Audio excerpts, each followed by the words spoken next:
क्या आप जानते हैं मुंबई के एक गरीब मुसलमान घराने का बच्चा दाऊद कासकर अपने वक्त का खतरनाक डॉन कैसे बना।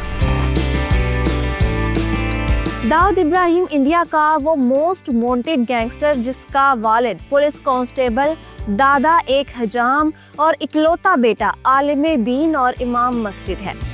किस एक गलती पर दाऊद इब्राहिम ने अमिताभ बच्चन को थप्पड़ों से मारा था और बॉलीवुड के सुपरस्टार उनके आगे कान पकड़ के माफी मांगते रहे। और क्या वाकई दाऊद इब्राहिम कराची में रहते हैं? तो दोस्तों, आज की वीडियो में हम इंडिया के लिए wanted number 1 don Shaikh Dawood Ibrahim की जिंदगी से जुड़े चंद अहम 3 फैक्ट्स जानने वाले हैं। आप देख रहे हैं इलेक्शन बॉक्स और मैं हूं किंजा फरमान। आप मुझे इंस्टाग्राम पर फॉलो कर सकते हैं जिसका लिंक आपको डिस्क्रिप्शन में मिल जाएगा। So let's begin.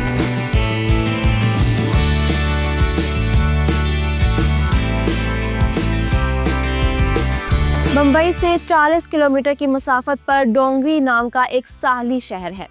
ये बात है 60 की दहाई की। मुस्लिम मेजॉरिटी वाले इस डोंगरी शहर के एक मोहल्ले में शेख इब्राहिम कासकर रहा करते थे। वो उन दिनों पुलिस में हवालदार हुआ करते थे। वो चूंकि रिश्वत नहीं लेते थे, यही वजह थी कि उनका लाइफस्टाइल बहुत सिंपल था। शेख इब्राहिम का खानदान बुनियादी तौर पर रियासत महाराष्ट्र के इलाके रत्नागिरी का रहने वाला था। शेख इब्राहिम के 5 बच्चों में दाऊद सबसे ज्यादा ज़हीन था। यहाँ मैं आपको बताते चलूं कि दाऊद के दादा पेशे के एतबार से नाई थे और उन्होंने डोंगरी में एक छोटी सी हजाम की दुकान बनाई हुई थी। उन्होंने अपने बेटे इब्राहिम को स्कूल पढ़ाया और फिर पुलिस में भर्ती करवाया।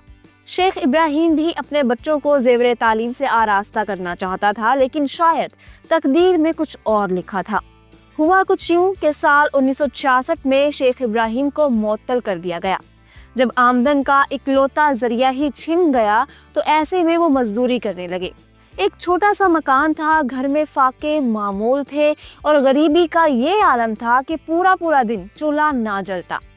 शेख इब्राहिम चाहता था कि अब उसका बेटा दाऊद पढ़ लिख कर पुलिस ऑफिसर बने, लेकिन बेचारे बाप की सारी उम्मीदें उस रोज खाक में मिल गई जब वो बेटे की फीस ना दे पाए तो उन्हें स्कूल से निकाल दिया गया।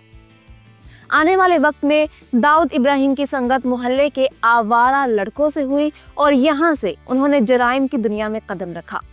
साल 1969 में 14 साल के दाऊद इब्राहिम की पहली चोरी की खबर उनके वालिद को मिली तो उन्होंने अपने बेटे को खूब पीटा। अपने वालिद से 12 मारे खाने के बावजूद दाऊद ने अपना रास्ता नहीं बदला और वो एक गैंगस्टर बन गया। अपने इब्तिदाई दिनों में दाऊद अपने दोस्तों से कहा करता कि मैं अपनी माँ और बहनों को भूखा प्यासा कैसे देख सकता हूँ। मेरा भी दिल करता है कि मेरे घर वाले अच्छा खाएं, अच्छा पहने और उम्दा घरों में रहें। ये वो दौर था कि जब मुंबई शहर में कई जोन थे और हर जोन का एक अलग डॉन हुआ करता था। दाऊद इब्राहिम अमीरजादा पठान के गैंग में शामिल होकर मुंबई शहर में भत्ता वसूली करने लगा। ये गैंग 2 भाई अमीरजादा और आलमजेब पठान चला रहे थे और उन्हें करीम लाला की सरपरस्ती हासिल थी। ये वही करीम लाला हैं जिनके किरदार को संजय लीला भंसाली की फिल्म गंगूबाई काठियावाड़ी में दिखाया गया था। तब दाऊद का ठिकाना मुंबई का मशहूर मोहम्मद अली रोड था। हफ्ता वसूली और भत्ते के साथ ही उसने मुंशियात की दुनिया में कदम रखा तो दौलत उसके कदमों पर निछावर होने लगी। 80 की दहाई में मुंबई की क्राइम वर्ल्ड में हाजी मस्तान का सिक्का चलता था। जल्द ही दाऊद हाजी मस्तान का राइट हैंड समझा जाने लगा, जिसके बाद उसकी पठान गैंग से मुखालफत शुरू हुई। लेकिन जल्द ही दाऊद इब्राहिम ने उन दोनों पठानों को ठिकाने लगा दिया, जिसके बाद उसकी शोहरत आसमान की बुलंदियां छूने लगी। एस हुसैन ज़ैदी की किताब के मुताबिक दाऊद इब्राहिम को शुरू में मुच्छड़ के नाम से पुकारा जाता था, लेकिन फिर उसे हाजी साहब बुलाया जाने लगा।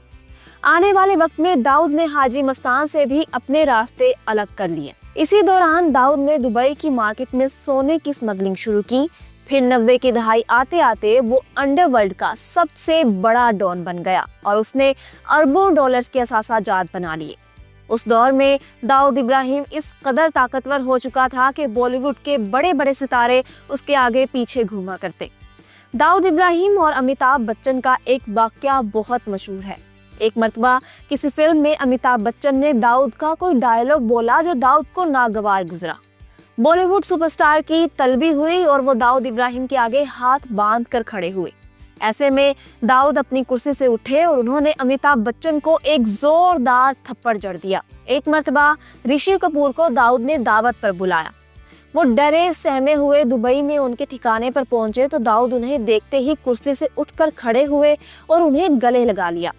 ऋषि कपूर बताया करते थे कि दाऊद इब्राहिम मुझसे कहने लगे, मैंने तुम्हारी फिल्म तवाइफ देखी जिसमें तुम्हारा नाम दाऊद था। मैं खुश हूँ कि तुम्हारी फिल्म में मेरा नाम पॉजिटिव अंदाज में दिखाया गया। दाऊद ने मुझे एक पुरतकल्लुफ पार्टी भी दी। ऋषि कपूर ने दावा किया था कि दाऊद इब्राहिम शराब को हाथ भी नहीं लगाया करते थे। ये वो दौर था कि बॉलीवुड का हर एक्टर दाऊद को अपना बड़ा भाई मानता। एक मर्तबा शारजा स्टेडियम में क्रिकेट मैच के दौरान उनके साथ अनिल कपूर नजर आए थे। इसी तरह से सलमान खान, गोविंदा, संजय दत्त समेत दर्जनों बॉलीवुड स्टार्स भाई के हल्का अहबाब में शामिल थे और दाऊद इब्राहिम की पार्टियों में उस वक्त की अदाकाराएं परफॉर्म किया करती। दिसंबर 1992 में भारत में सदियों से कायम बाबरी मस्जिद को शहीद कर दिया गया, जिसकी वजह से पूरी दुनिया के मुसलमान गमज़दा थे। इंडियन मीडिया के मुताबिक बाबरी मस्जिद की शहादत का बदला लेते हुए दाऊद इब्राहिम ने 1993 में एक खौफनाक प्लानिंग की, जिसके बाद पूरा मुंबई शहर धमाकों से लर्ज उठा। एक रिपोर्ट के मुताबिक बॉम्बे ब्लास्ट में 250 से ज्यादा लोग मारे गए जबकि 700 लोग जख्मी हुए। अमेरिका की इंटेलिजेंस एजेंसी ने दावा किया था कि जब मुल्ला मोहम्मद उमर मुजाहिद ने अफगानिस्तान फतह करते हुए तालिबान हुकूमत कायम की तो उस मौका पर दाऊद ने अफगानिस्तान विजिट भी किया था। भारत ने 2003 में दाऊद इब्राहिम को आलमी दहशतगर्दों की फहरिस्त में शामिल किया। आलमी दहशतगर्दों की इब्राहिम का नाम टॉप 10 मोस्ट वांटेड लोगों की लिस्ट में चौथे नंबर पर है, जबकि फोर्ब्स की रिपोर्ट में दुनिया के सबसे ताकतवर 3 लोगों में दाऊद इब्राहिम का नंबर 57वां है। इंडिया का मानना है कि दाऊद इस वक्त पाकिस्तान में है और उसे ISI ने बाकायदा शेल्टर दिया हुआ है और वो कराची के एक सेफ हाउस में रहते हैं।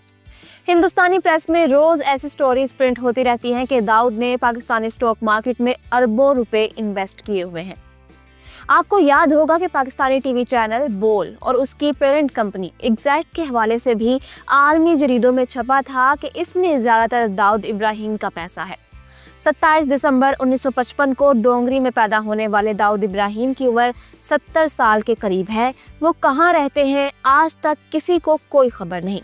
बॉलीवुड में दाऊद इब्राहिम की जिंदगी पर 1 दर्जन से ज्यादा फिल्में बन चुकी हैं, जिनमें ब्लैक फ्राइडे, कंपनी, D-Day और once upon a time in Mumbai ज्यादा मशहूर हैं और उन पर दर्जनों किताबें भी शाया हो चुकी हैं। यहाँ पर मैं आपको बताते चलूँ कि दाऊद इब्राहिम और पाकिस्तान के नामवर टेस्ट क्रिकेटर जावेद मियांदाद में रिश्तेदारी है। जावेद मियांदाद का बेटा जुनैद और दाऊद इब्राहिम की बेटी मारूख इब्राहिम लंदन में एक साथ पढ़ते थे और फिर 2005 में दोनों ने शादी कर ली। दाऊद इब्राहिम के इकलौते बेटे का नाम मोइन है। रोजनामा एक्सप्रेस में प्रिंट होने वाली एक स्टोरी के मुताबिक शेख मोइन जुराइम को दुनिया से तौबा करते हुए दीन इस्लाम की तरफ रागिब हुए। आज की बात करें तो वो आलिम दीन बनकर अपनी बीवी और 3 बच्चों के साथ एक सादा सी जिंदगी गुजार रहे हैं। वो एक मस्जिद में इमामत और खताबत की जिम्मेदारियां निभाते हैं और वो मस्जिद से मुल्हिक एक छोटे से फ्लैट में रहते हैं। मैं उम्मीद करती हूँ कि आज की वीडियो आपको पसंद आई होगी। अगर आप लेडी डियाना के फैक्ट्स जानना चाहते हैं तो यहाँ ऊपर क्लिक करें। इमरान खान की 4 बहनों के फैक्ट्स के लिए यहाँ नीचे और मौलाना मसूद अजहर की कहानी आपको यहाँ मिलेगी। वीडियो को लाइक शेयर करें, इलेक्शन बॉक्स सब्सक्राइब कर लें और हमारी वीडियोस देखते रहें। अल्लाह हाफिज़ और नासिर।